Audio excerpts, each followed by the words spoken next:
So the Cayman Islands government obviously is getting well prepared for this tropical storm Eta. Some of the things we're doing, the Red Cross shelter is on standby. We've got other shelters in geographical locations around the island on standby, ready to go, and all the PPE and also the food supplies and so forth are in those shelters already, and the shelter management teams are ready to go. I think it's really important people realise that there will be a lot of flooding, or very likely to be a lot of flooding. Our friends at the National Weather Service have already mentioned there's a flood warning, as well as severe weather. So making sure people know that if you don't have to go out the house, please don't go out the house tomorrow. If you can work from home, obviously it's a Saturday, so for those of you who are, don't work, that's great at the weekends, but if you are working, please make sure you drive very, very carefully. There will be obviously potholes, no doubt, and also the visibility from the rain is going to be an issue if you're driving. So please, if you can stay off the roads, we're really encouraging people to do so. And whilst we don't intend to operate the full National Emergency Operations Centre during this tropical storm, we have had meetings this morning with the Council, the National Hazard Management Council, as well as the NEOC, the National Emergency Operations Centre participants. So we will have regular meetings throughout the next 2 days with them. We've been liaising very closely with SEDEMA, as well as the Governor's Office and FCO in London, and the regiment are very much part of this whole process as well. Other activities that we're doing, we're getting the damage assessment teams up and running for the aftermath, so they can go out straight away to assess damage and feed that back into hazard management officers.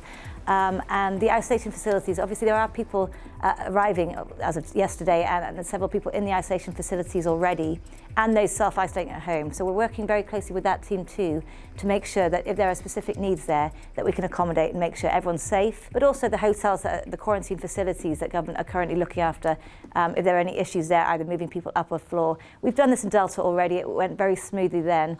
And again, it's just one of those things, it's a forever moving target. So we don't envisage there'll be problems right now, but again, making sure that we're proactive with these things. And we're also doing mapping, so flood mapping, to ensure that our resources are allocated where they should be in the case we might need them in the different districts. Stay safe, stay dry, make sure, again, your family plans are ready to go. We don't anticipate rapid intensification of the storm, but again, we're never sure what can happen with these type scenarios. So please be ready, and again, stay safe, Cayman. Good afternoon, this is John Tibbetts, Director General, Cayman Islands National Weather Service.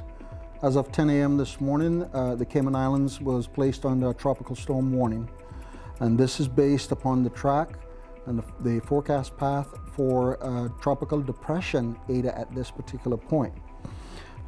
At 10 a.m., the center was at 17.8 north, 87.0 west, or 395 miles west-southwest of Grand Cayman. The motion is now towards the north-northeast at 7 miles per hour, and the maximum sustained winds are at 35 miles per hour.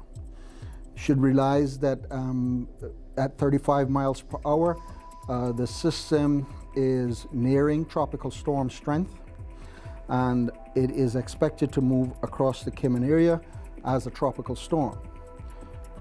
Tropical storm force winds are likely in Grand Cayman Saturday afternoon, starting at about 10 a.m. in the morning and running until about 3 or 4 p.m. in the afternoon. This latest run of the models and data that we've gotten from the Hurricane Center indicates that tropical storm force winds are not expected in the sister islands at this point.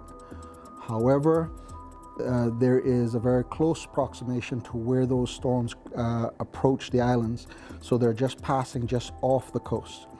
And any slight deviation in the path of the storm or any kind of sudden intensification may result in tropical storm force winds passing over the sister islands. Now, the Cayman Islands National Weather Service has maintained 2 separate warnings.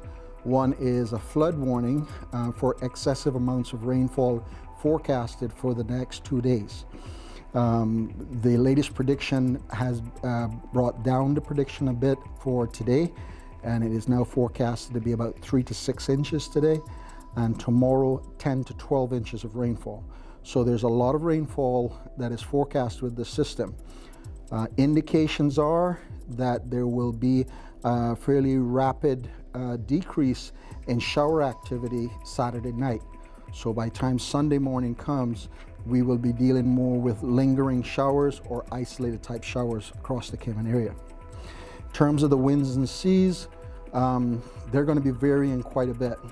Right now, the wind direction is having a tendency to be more east-southeast to southeast, and it will turn and go south at one point and then northwest at another point. But the seas will become very rough, and for that reason, we have out a marine warning. As of late this evening, we are requesting that all boats find safe harbor because of the wave heights that we are expecting around the Cayman Islands.